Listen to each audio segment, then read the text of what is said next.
Bismillahirrahmanirrahim. Assalamualaikum warahmatullahi wabarakatuh. Perkenalkan, nama saya Fadila, NIM 203119004, Program Studi Manajemen Pendidikan Islam, Fakultas Tarbiyah dan Keguruan, mahasiswi Universitas Islam Negeri Alauddin Makassar. Nah, pada kesempatan kali ini saya akan menjelaskan video pembelajaran dengan judul materi jenis-jenis multimedia. Media pembelajaran merupakan salah satu cara atau alat yang digunakan dalam proses belajar mengajar. Hal ini dilakukan untuk merangsang pola pembelajaran agar dapat menunjang keberhasilan dari proses belajar mengajar, sehingga kegiatan belajar mengajar dapat efektif untuk mencapai tujuan yang diinginkan. Ini telah banyak ditemukan media pembelajaran yang efektif untuk mencapai keberhasilan dalam proses belajar mengajar. Lalu apa saja jenis pembelajaran yang dapat digunakan? Berikut penjelasannya. Yang pertama, media visual. Jenis media pembelajaran yang pertama ialah media visual. Media pembelajaran ini memfokuskan pada indera penglihatan saat proses belajar mengajar. Hal ini bisa dilakukan dengan cara memanfaatkan berbagai macam teknologi, salah satunya menggunakan alat proyeksi atau proyektor. Keunggulan dari media pembelajaran menggunakan alat bantu visual ini ialah dapat menarik perhatian, memperjelas sajian, serta menggambarkan ide pokok yang mudah diingat.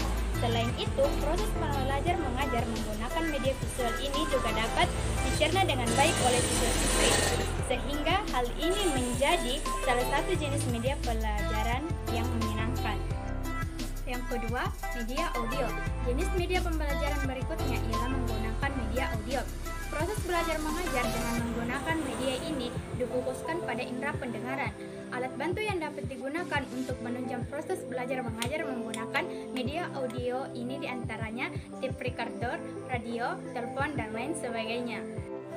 Yang ketiga, media audiovisual. Salah satu media pembelajaran yang efektif untuk menunjang keberhasilan saat proses belajar mengajar ialah menggunakan media audiovisual. Pasalnya, media audiovisual dapat menampilkan suara dan gambar, sehingga hal ini bisa menjadi metode pembelajaran yang menarik untuk para siswa.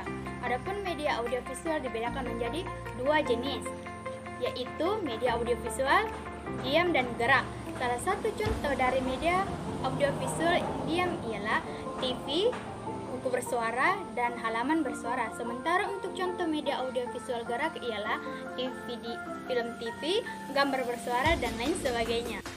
Yang keempat, peta dan globe. Media pembelajaran ini berfungsi menyajikan data-data lokasi dan tempat. Beberapa hal yang dapat digunakan dalam metode pembelajaran ini ialah mengetahui bumi, sungai, gunung, dan daratan. Salah satu jenis media pembelajaran ini dapat memungkinkan siswa untuk mengerti posisi kesatuan pulau dan politik dari belahan dunia. Selain itu, jenis media pembelajaran juga dapat merangsang minat terhadap pengaruh-pengaruh geografi. Yang kelima, media fotografi. Media pembelajaran ini dapat diperoleh dari berbagai macam sumber, seperti surat kabar, kartun, ilustri, dan foto. Sistem pembelajaran dalam menggunakan media ini menjadi salah satu cara efektif untuk menunjang keberhasilan dalam proses belajar mengajar. Di samping itu, untuk dapat menggunakan keberhasilan secara optimal dibutuhkan sebuah gambar fotografi yang memenuhi persyaratan arsitek tertentu. Hal ini agar para siswa tertarik dan mengerti dengan jelas apa materi yang disampaikan. Yang keenam, media serba aneka. Media serba aneka merupakan salah satu media yang disesuaikan dengan potensi di suatu daerah. Salah satu yang sering digunakan oleh masyarakat Indonesia ialah media papan tulis, 3 dimensi, dan berbagai sumber lainnya. Selain itu, media serba aneka juga dapat dilakukan dengan menggunakan aneka benda yang dapat digunakan untuk menunjang proses belajar mengajar.